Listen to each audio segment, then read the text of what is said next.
Winter had just begun to wrap the city of Indore in a faint chill when four hostel roommates decided they needed more than routine lectures and cafeteria meals. They needed mountains, they needed snow, they needed a story worth remembering. Yana was the planner of the group, organized, thoughtful, always carrying a notebook. Jimy was the cheerful one, quick with jokes even in serious situations. Ishan was adventurous, sometimes stubborn, always curious. Lilly was gentle but strong-hearted, someone who listened carefully before speaking. All 22 years old, they had lived together for nearly 2 years in their hostel. They had shared midnight noodles, exam stress, laughter, tears and secrets. But now, they wanted to share something bigger. A winter vacation in the hills, Yana declared one evening, slamming her notebook shut dramatically. Jimy jumped off his bed. Yes, snow, forests, mountains, let's do it. Ishan grinned. And adventure, real adventure. Lilly smiled softly. As long as we stick together. They made lists. Woolen jackets, gloves, medicines, snacks, cameras, chargers. Yana double-checked everything. Jimy kept forgetting things. Ishan packed light, Lilly packed carefully. The morning of departure arrived before the sun rose. At 7 a.m., they boarded a train from Indore. The platform buzzed with movement, steam and excitement. "This is it," Jimy shouted, waving dramatically. The train moved forward, and their story began. By morning, they arrived in Delhi, tired but energized. From there, they took a bus to Raipur, reaching by evening. The journey was long, but laughter made it short. The next morning, snow covered the land like a white blanket. It was their first true glimpse of winter magic. They ran outside like children. "This is beautiful," Lilly whispered. They took pictures, they laughed, they felt alive. They did not know then that this trip would test their courage and their friendship in ways they never imagined. The next morning, at 5 a.m., they woke up early. A car was booked for the journey ahead. Their driver introduced himself. "My name is Mahesh. I will take you safely." He was calm, steady, experienced. They began their drive from Raipur toward Kaushani. The road curved through hills and forests. They passed temples standing silently under the sky. They saw rivers shimmering under sunlight. They saw villagers walking peacefully. But by evening, the sky changed. Dark clouds gathered. Rain fell heavily. As they entered a forest stretch, night settled quickly. The headlights pierced through darkness. The sound of rain hitting the windshield mixed with distant animal cries. "What was that?" Lilly whispered. "Probably just the forest," Mahesh said calmly. "Do not open the windows. Animals may come close if they feel disturbed." Suddenly, a shadow moved, and then a tiger crossed the road.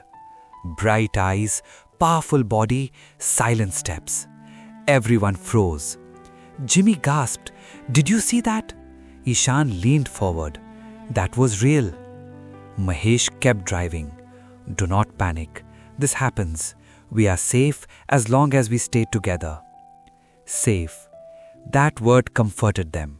But the image of the tiger stayed in their minds.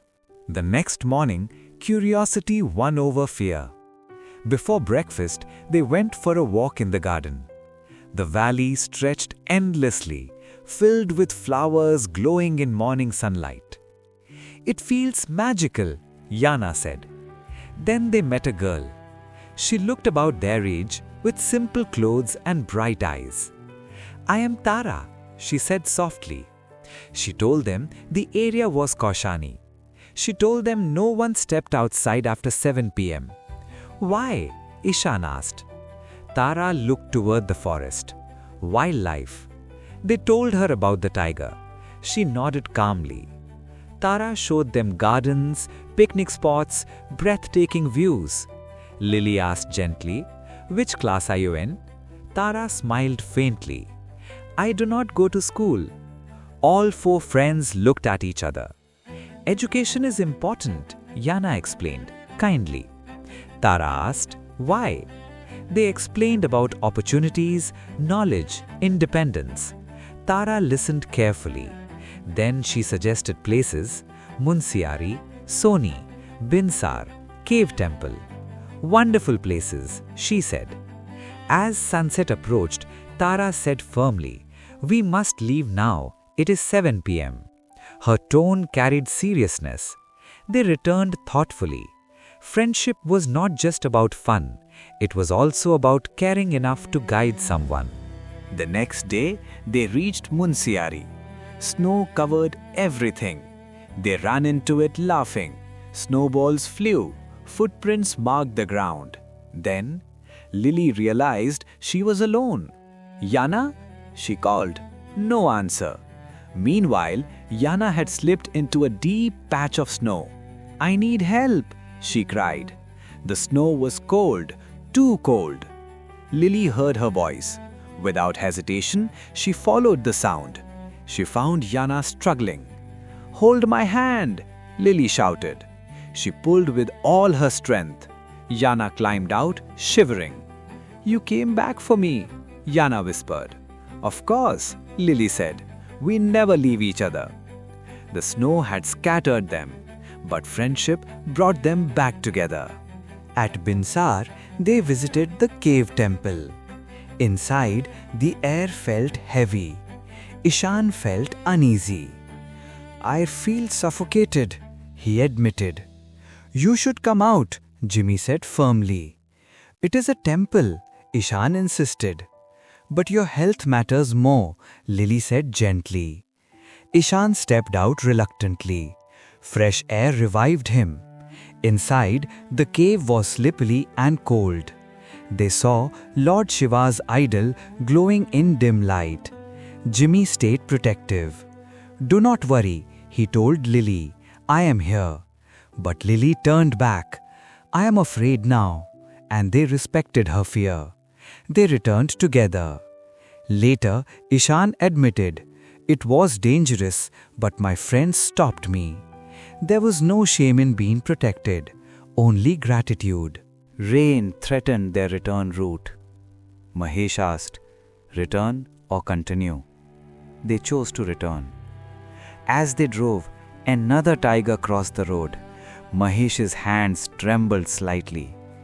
It is my first time seeing one, he confessed. You said it was normal, Yana exclaimed. Mahesh smiled. If I had told you earlier, you would have been more afraid. They laughed. They reached Raipur safely. They thanked Mahesh sincerely. Back to Delhi, then Indore. When the train finally stopped, they stepped onto familiar ground. They were tired, but changed. That night in the hostel room, they talked for hours. About Tara, about snow, about caves, about fear, about saving one another. Yana looked around at her three friends. You know, she said softly, we could have gone with 100 people. Jimy nodded. But one true friend, Lilly added, is worth more than 100 acquaintances. Ishan smiled, because acquaintances may walk beside you, but true friends pull you out of the snow. They laughed, but they knew it was true. Adventure is exciting. Snow is beautiful. Mountains are breathtaking, but none of it matters if you do not have someone who will hold your hand when you fall. And that winter trip did not just give them memories, it gave them proof that friendship, real friendship, is the greatest journey of all.